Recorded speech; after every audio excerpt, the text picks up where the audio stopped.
kako se sploh lotiti investiranja. Kaj so tisti grafi, kaj so vse te številke?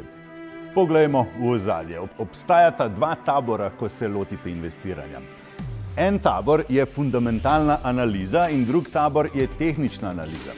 Pri fundamentalni analizi gleda vlagatelj, kakšni so bili prihodki zadnjih 5 let, kakšen je dobiček zadnjih 5 let, ali ima prosti denarni tok podjetje, koliko so zadolženi, kakšne so dividende, kakšno je razmerje med ceno in dobičkom, tako imenovani PE, o katerem veliko govorimo, in kakšen je bil odkup delnic.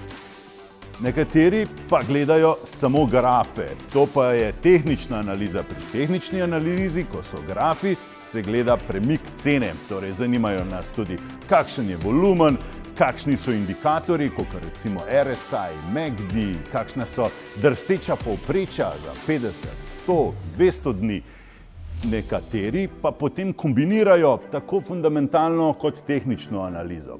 Za tiste, ki so ljubitelji fundamentalne analize, recimo Warren Buffett, predlagam knjigo Pametni vlagatelj, ki jo je napisal Benjamin Graham, pravzaprav mentor Warrena Buffetta.